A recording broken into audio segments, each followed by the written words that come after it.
ನಮಸ್ಕಾರ ಸ್ನೇಹಿತರೆ, ನಾನು ನಿಮ್ಮ ಪ್ರೀತಿಯ ಲತಾ ನವೀನ್. ಎಲ್ಲರೂ ಕೂಡ ಹೇಗಿದ್ದೀರಾ, ಚೆನ್ನಾಗಿದ್ದೀರಾ ಅಂತ ಭಾವಿಸ್ತಾ ಇವತ್ತಿನ ಈ ಒಂದು ವಿಡಿಯೋನ ಪ್ರಾರಂಭ ಮಾಡ್ತಾ ಇದ್ದೀನಿ. ಫಸ್ಟ್ ಟೈಮ್ ನನ್ನ ಚಾನಲ್ ನೋಡ್ತಾ ಇದ್ರೆ ತಪ್ಪದೆ ಹೋಗಿ ಸಬ್ಸ್ಕ್ರೈಬ್ ಮಾಡ್ಕೊಳ್ಳಿ. ವಿಡಿಯೋ ಇಷ್ಟ ಆದಲ್ಲಿ ಲೈಕ್ ಮಾಡಿ, ಶೇರ್ ಮಾಡಿ, ಹಾಗೆ ನಿಮ್ಮ ಫ್ರೆಂಡ್ಸ್ ಅಂಡ್ ಫ್ಯಾಮಿಲಿ ಜೊತೆಗೆ ಈ ಒಂದು ವಿಡಿಯೋನ ಹಂಚ್ಕೊಳ್ಳಿ ಅಂತ ಹೇಳ್ತಾ ವಿಡಿಯೋನ ಪ್ರಾರಂಭ ಮಾಡೋಣ. ಸ್ನೇಹಿತರೆ, ನೀವೆಲ್ಲರೂ ಕೂಡ ಕೇಳ್ತಾ ಇದ್ದಂತಹ ಗೃಹಲಕ್ಷ್ಮಿ ಯೋಜನೆ ಹಣ ಅಂತೂ ಇಂತೂ ಈ ದಿನಾಂಕಕ್ಕೆ ಖಾತೆಗಳಿಗೆ ಬಿಡುಗಡೆ ಆಗುತ್ತೆ. ಸೊ ಯಾವ ದಿನಾಂಕದಂದು ಖಾತೆಗಳಿಗೆ ಹಣ ಬಿಡುಗಡೆ ಆಗುತ್ತೆ, ಹಾಗೆ ಅರ್ಜಿಯನ್ನು ಹಾಕಕ್ಕೆ ಏನೇನು ದಾಖಲಾತಿಗಳು ಬೇಕು, ಯಾವ ದಿನಾಂಕದಂದು ಹೋಗಿ ಅರ್ಜಿಯನ್ನ ಹಾಕಬೇಕು ಅನ್ನೋದ್ರ ಬಗ್ಗೆ ಸಂಕ್ಷಿಪ್ತವಾಗಿ ವಿಡಿಯೋದಲ್ಲಿ ಹೇಳ್ತೀನಿ. ವಿಡಿಯೋನ ಎಲ್ಲೂ ಕೂಡ ಸ್ಕಿಪ್ ಮಾಡದೆ ಕೊನೆವರೆಗೂ ನೋಡಿ. ಹಾಗೇನೆ ನೀವೇನಾದ್ರೂ ನನ್ನ ಚಾನಲ್ನ ಫಸ್ಟ್ ಟೈಮ್ ನೋಡ್ತಾ ಇದ್ರೆ ತಪ್ಪದೆ ಹೋಗಿ ಸಬ್ಸ್ಕ್ರೈಬ್ ಆಗೋದನ್ನ ಮಾತ್ರ ಮರಿಬೇಡಿ ಅಂತ ಹೇಳ್ತಾ ವಿಡಿಯೋನ ಸ್ಟಾರ್ಟ್ ಮಾಡೋಣ. ಬನ್ನಿ ಸ್ನೇಹಿತರೆ, ಇನ್ನೊಂದು ವಿಚಾರವನ್ನ ಹೇಳಬೇಕು ಅಂತ ಇದ್ದೀನಿ. ನಂದು ಇನ್ನೊಂದು ಯೂಟ್ಯೂಬ್ ಚಾನಲ್ನ ಹೊಸದಾಗಿ ಮಾಡೋಣ ಅಂತ ಇದ್ದೀನಿ.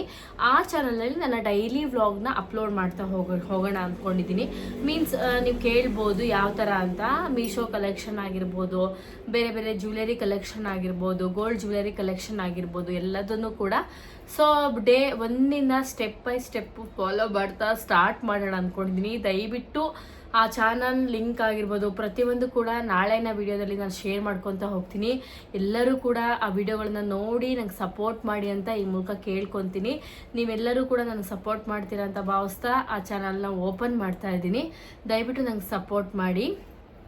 ಹಾಗೆಯೇ ನೀವು ನೋಡ್ತಾ ಇರ್ಬೋದು, ನನಗೆ ಈ ಚಾನಲಲ್ಲಿ 1,00,000 ಜನ ಸಬ್ಸ್ಕ್ರೈಬರ್ ಇದ್ದಾರೆ ನಿಜ. ಆದರೆ ಅಷ್ಟೊಂದು ನನಗೆ ವ್ಯೂಸ್ ಆಗಲಿ ಖಂಡಿತ ಬರ್ತಾ ಇಲ್ಲ. ಅರ್ನಿಂಗ್ ನೀವು ಕೇಳ್ಬೋದು, ನಾನು ತಿಂಗಳ ಸಂಬಳನ ದಿನ ನೀವು ತೊಗೊತಾ ಇದ್ದೀರಾ ತಿಂಗಳ ಅಂತ. ಖಂಡಿತ ಇಲ್ಲ. ನನಗೆ 5 ಮಂತ್ಸಿಗೆ ಒಂದ್ಸರಿ ಬರ್ಬೋದು, 6 ಮಂತ್ಸಿಗೆ ಒಂದ್ಸರಿ ಬರ್ಬೋದು, ಅಥವಾ 2 ಮಂತ್ಸಿಗೆ ಒಂದ್ಸರಿ ಬರ್ಬೋದು. ಈಗಂತೂ ರೀಸೆಂಟಾಗಿ ಹೇಳಬೇಕು ಅಂದರೆ 5 to 6 ಮಂತಿಂದ ನಾನು ಯೂಟ್ಯೂಬ್ ಸಂಬಳನೇ ತೊಗೊಂಡಿಲ್ಲ ಅಂತಲೇ ಹೇಳ್ಬೋದು. ಯಾಕಂದರೆ ನಾನು ವಿಡಿಯೋನ ರೆಗ್ಯುಲರಾಗಿ ಹಾಕಿದರೂ ಕೂಡ ವಿಡಿಯೋಗಳು ವೈರಲ್ ಆಗ್ತಾ ಇಲ್ಲ. ವಿಡಿಯೋ ಹಾಕಿದರೆ ನಮಗೆ ದುಡ್ಡು ಬರುತ್ತೆ ಅಂತಲ್ಲ, ಎಷ್ಟು ಜನ ನೋಡ್ತಾರೆ, ಎಷ್ಟು ಜನ ಲೈಕ್ ಮಾಡ್ತಾರೆ, ಎಷ್ಟು ವ್ಯೂಸ್ ಬರುತ್ತೆ, ವ್ಯೂಸ್ ಮೇಲೆ ಡಿಪೆಂಡ್ಸ್ ಆಗಿರುತ್ತೆ. ಸೊ ಈಗ ನೀವು ನೋಡ್ಬೋದು, ಗೃಹಲಕ್ಷ್ಮಿ ಅಂದ ತಕ್ಷಣ ಗೃಹಲಕ್ಷ್ಮಿಗೆ ಜಾಸ್ತಿ ಹಣ ಬರುತ್ತೆ ಮಾನಿಟೇಷನ್ ಆದಮೇಲೆ ಅನ್ನೋದು ಖಂಡಿತ ತಪ್ಪು. ಡಾಲರು. ಸೊ ಒಂದೊಂದು ವಿಡಿಯೋಕ್ಕೆ ಒಂದೊಂದು ರೀತಿ ಡಾಲರ್ಗಳು ಕೌಂಟ್ ಆಗ್ತಾ ಹೋಗುತ್ತೆ, ಅದ್ರ ಪ್ರಕಾರ ಹಣ ಬರೋವಂಥದ್ದು. ಸೊ ತುಂಬ ಜನ ಕೇಳ್ತಾ ಇರಿ, ನೀವು ತಿಂಗಳಿಗೆ 5 ಲಕ್ಷ ತೊಗೊತೀರಾ, 2 ಲಕ್ಷ ತೊಗೊತೀರಾ? ಖಂಡಿತ ಇಲ್ಲ. ವರ್ಷ ಎಲ್ಲ ದುಡಿದ್ರೂ ಅಷ್ಟೊಂದು ಬರೋದು ಸುಳ್ಳು. ತೊಗೊಳೋರು ಖಂಡಿತ ಇದ್ದಾರೆ, ಅದ್ರ ಬಗ್ಗೆ ನಾನು ಸುಳ್ಳು ಹೇಳಕ್ಕೆ ಹೋಗಲ್ಲ. ತಿಂಗಳಿಗೆ 10 ಲಕ್ಷ ದುಡಿಯೋರು ಇದ್ದಾರೆ, 20 ಲಕ್ಷ ದುಡಿಯೋರು ಇದ್ದಾರೆ, ಅದಕ್ಕೂ ಜಾಸ್ತಿ ದುಡಿಯೋರು ಇರ್ಬೋದು.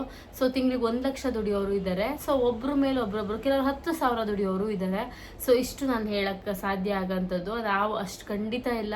ಸೊ ನೀವು ಮುಂಬರುವ ವಿಡಿಯೋಗಳನ್ನ ನೋಡಿ ಸಪೋರ್ಟ್ ಮಾಡಿ. ನಿಮ್ಮೆಲ್ಲರ ಸಪೋರ್ಟ್ ನಂಗೆ ತುಂಬಾ ಅವಶ್ಯಕತೆ ಇದೆ. ದಯವಿಟ್ಟು ಸಪೋರ್ಟ್ ಮಾಡಿ ಅಂತ ಹೇಳ್ತಾ ಸೊ ವಿಡಿಯೋನ ಸ್ಟಾರ್ಟ್ ಮಾಡ್ತಾ ಇದ್ದೀನಿ. ಸ್ನೇಹಿತರೆ, ಗೃಹಲಕ್ಷ್ಮಿ ಯೋಜನೆ ವಿಚಾರಕ್ಕೆ ಬರೋದಾದ್ರೆ, ಗೃಹಲಕ್ಷ್ಮಿ ಸ್ಕೀಮು ತುಂಬ ದೊಡ್ಡ ಸ್ಕೀಮು, ನಿಮ್ಮೆಲ್ಲರಿಗೂ ಕೂಡ ಗೊತ್ತಿದೆ. ಈ ಯೋಜನೆ ಅಡಿಯಲ್ಲಿ ಕೋಟ್ಯಾಂತರ ಜನ ಮಹಿಳೆಯರು ಉಪಯೋಗವನ್ನು ಪಡ್ಕೊತಾ ಇದ್ದಾರೆ. ಒಂದು ಹೇಳಬೇಕು ಅಂದರೆ, ನಿಮಗೆ ಗೃಹಲಕ್ಷ್ಮಿ ಯೋಜನೆ ಹಣದಿಂದ ತುಂಬಾ ಉಪಯೋಗ ಆಗಿದೆ. ಪ್ರತಿ ತಿಂಗಳು 2,000 ರೂಪಾಯಿ ಬರೋದ್ರಿಂದ ತುಂಬ ಜನಕ್ಕೆ ಹೆಲ್ಪ್ಫುಲ್ ಆಗ್ತಾ ಇದೆ ಅನ್ನೋದನ್ನು ಸತ್ಯ ಹೌದು.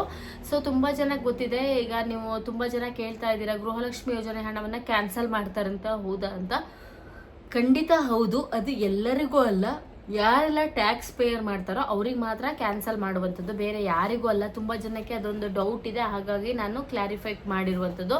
ಇನ್ನು ಕೆಲವರು ಹೇಳ್ತಾ ಇದ್ದಾರೆ, 1-2 ಜನ, ಅವ್ರಿಗೆ ನಾನು ಏನು ಹೇಳೋಕ್ಕೂ ಆಗಲ್ಲ. ಈಗ ಕಾಂಗ್ರೆಸ್ ಸರ್ಕಾರ ಸದ್ಯದಲ್ಲಿ ರಾಜೀನಾಮೆ ಕೊಡ್ತಾ ಇದೆ, ನೀವು ಯಾಕೆ ಸುಮ್ಮನೆ ಗೃಹಲಕ್ಷ್ಮಿ ಯೋಜನೆ ಹಣ ಬರುತ್ತೆ ಅಂತ ಹೇಳ್ತಾ ಇದ್ದೀರಾ ಅಂತ. ಈ ಕಮೆಂಟ್ ಮಾಡೋರು ಅಥವಾ ಹೇಳೋರು, ಕಾಂಗ್ರೆಸ್ ಸರ್ಕಾರ ಈಗ ಆಲ್ರೆಡಿ ಯಾವಾಗ ಬಂತು ಅವಾಗಿಂದನೂ ಹೇಳ್ತಾ ಇದ್ದಾರೆ, ಅವಾಗಿಂದನೂ ಅವ್ರು ರಾಜೀನಾಮೆ ಕೊಟ್ಟಿಲ್ಲ. ಅದ್ರ ಜೊತೆಗೆ ಅವರು ಗೃಹಲಕ್ಷ್ಮಿ ಯೋಜನೆ ಕ್ಯಾನ್ಸಲ್ ಮಾಡಿಲ್ಲ. ಇನ್ನೇನು ಅವ್ರದ್ದು ಏನು ಅವಧಿನೇ ಮುಗೀತಾ ಬರ್ತಾ ಇದೆ, ಈಗ ಇನ್ನು ಕ್ಯಾನ್ಸಲ್ ಮಾಡ್ತಾರೆ, ರಾಜೀನಾಮೆ ಕೊಡ್ತಾರೆ ಅಂತ ಹೇಳ್ತಾರೆ.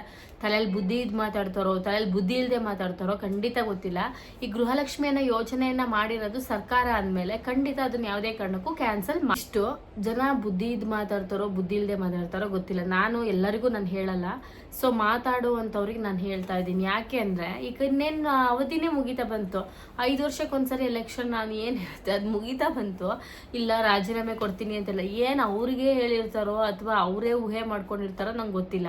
ಸರ್ಕಾರ ಏನು 5 ಗ್ಯಾರಂಟಿಗಳು ಕೊಡ್ತೀನಿ ಏನಿದ್ರು ಅದ್ರ ಪ್ರಕಾರವಾಗಿ ನಡ್ಕೊತಾ ಇದೆ. ಗೃಹಲಕ್ಷ್ಮಿ ಯೋಜನೆ ಹಣ ಹಾಕಿಲ್ಲ ಅನ್ನೋದೊಂದು ಬಿಟ್ಟರೆ ಅದನ್ನು ಹಾಕ್ತಾ ಇದ್ದಾರೆ, ಡಿಲೇ ಆದರೂ ಕೂಡ ಹಾಕ್ತಾ ಇದ್ದಾರೆ. ಉಚಿತ ಬಸ್ ಪ್ರಯಾಣ ಅಂತೂ ಪ್ರತಿದಿನ ಯಾರೆಲ್ಲ ಬಸ್ಸಿಗೆ ಪ್ರಯಾಣ ಮಾಡ್ತಾ ಇದ್ದಾರೋ ಅವ್ರಿಗೆ ಉಚಿತ ಪ್ರಯಾಣ ಸಿಗ್ತಾ ಇದೆ. ಸೊ ನಾವು ಇಷ್ಟೇ ತಲೆ ತಿಳ್ಕೋಬೇಕು, ತಲೆಯಲ್ಲಿ ನಾವು ಮಾತಾಡ್ತಾ ಇರೋದು ಸರಿ ಇದೆಯೋ ಇಲ್ವೋ, ಬೇರೆಯವ್ರಿಗೆ ಯಾಕೆ ರಾಂಗ್ ಇನ್ಫಾರ್ಮೇಶನ್ ಕೊಡಬೇಕು. ಸೊ ಈಗ ಗೃಹಲಕ್ಷ್ಮಿ ಯೋಜನೆ ಹಣ ಬಿಡುಗಡೆ ಆಗತ್ತೆ ಕೇಳಿದ್ರೆ ಹೌದು ಬಿಡುಗಡೆ ಆಗುತ್ತೆ, ಸದ್ಯದಲ್ಲೇ ಬಿಡುಗಡೆ ಆಗ್ತಾ ಇದೆ. ಗೃಹಲಕ್ಷ್ಮಿ ಯೋಜನೆಯ 31, 32, 33ನೇ ಕಂತಿನ ಹಣ, ಯಾರಿಗೆಲ್ಲ 31ನೇ ಕಂತಿನ ಹಣ ಬಂದಿದೆ ಕಮೆಂಟ್ ಮಾಡಿ. 31, 32, 33ನೇ ಕಂತಿನ ಹಣ ಒಟ್ಟಿಗೆ 6,000 ಬಿಡುಗಡೆ ಆಗ್ತಾ ಇದೆ. ಒಂದೇ ಸರಿ ಅಂತೂ ಖಂಡಿತ ಬಿಡುಗಡೆ ಆಗ್ತಾ ಇಲ್ಲ, ನಿಮ್ಗೆ ಗೊತ್ತಿರೋ ಹಾಗೆ. ಸೊ 2 days 3 days ಗ್ಯಾಪಲ್ಲಿ ಬಿಡುಗಡೆ ಆಗುತ್ತೆ. ಈಗ ಗೃಹಲಕ್ಷ್ಮಿ ಯೋಜನೆ ಅರ್ಜಿ ಹಾಕಿದ್ಮೇಲೆ ಬಿಡುಗಡೆ ಆಗುತ್ತಾ ಅಂತ ಕೇಳ್ಬೋದು, ಅದು ಇನ್ನೂ ಕನ್ಫರ್ಮ್ ಇಲ್ಲ. ಅದನ್ನ ನಾನು ಹೇಳ್ತೀನಿ, ಬಿಡುಗಡೆ ಆಗತ್ತೆ ಅಂತ ಹೇಳಿದ್ದಾರೆ, ಬಟ್ ಅರ್ಜಿ ಹಾಕಿದ್ಮೇಲೆ ಬಿಡುಗಡೆ ಆಗುತ್ತೋ ಅದಕ್ಕೂ ಮುಂಚೆನೇ ಬಿಡುಗಡೆ ಆಗುತ್ತೋ ಅನ್ನೋದು ಕಾದ್ ನೋಡಬೇಕಾಗಿದೆ. ಇದಿಷ್ಟು ಬಹಳ ಮುಖ್ಯವಾದ ಮಾಹಿತಿ, ದಯವಿಟ್ಟು ಎಲ್ಲರೂ ಕೂಡ ನೆನಪಲ್ಲಿ ಇಟ್ಕೊಳ್ಳಿ. ಅರ್ಜಿಯನ್ನು ಹಾಕೋಕ್ಕೆ ಇನ್ನು ಸರ್ಕಾರ ಯಾವ ದಿನಾಂಕ ಯಾವ ಸಮಯ ಅಂತ ನಿಗದಿಪಡಿಸಿಲ್ಲ. ಹಾಗೆ ಅರ್ಜಿಯನ್ನು ಹಾಕ್ಬೇಕಾದ್ರೆ ಸೊ ನಿಮ್ಮೆಲ್ಲರಿಗೂ ಕೂಡ ಗೊತ್ತಿದೆ, ಆಧಾರ್ ಕಾರ್ಡ್ ಮತ್ತು ರೇಷನ್ ಕಾರ್ಡ್ ಇದ್ರೆ ಸಾಕು. ನಿಮ್ಮ ಬ್ಯಾಂಕ್ ದಾಖಲಾತಿ ಏನಿದೆ ಅದು ಏನು ಅಪ್ಡೇಟ್ ಆಗಿರುತ್ತೋ ಆ ನಂಬರ್ಗೆ ಕ್ರೆಡಿಟ್ ಆಗ್ತಾ ಹೋಗುತ್ತೆ. ಸೊ ಇದಿಷ್ಟು ಬಹಳ ಮುಖ್ಯವಾದ ಮಾಹಿತಿ. ವಿಡಿಯೋ ಇಷ್ಟ ಆಗಿರುತ್ತೆ ಅಂತ ಭಾವಿಸ್ತೀನಿ. ನಿಮ್ಮ ಅಭಿಪ್ರಾಯ ಏನೇ ಇದ್ರೂ ಕಮೆಂಟ್ ಮೂಲಕ ಹೇಳಿ. ಸೊ ವಿಡಿಯೋ ಇಷ್ಟ ಆದರೆ ಲೈಕ್ ಮಾಡಿ, ಶೇರ್ ಮಾಡಿ. ನೆಕ್ಸ್ಟ್ ವಿಡಿಯೋದಲ್ಲಿ ಮತ್ತೊಮ್ಮೆ ಸಿಗೋಣ. Thank you so much.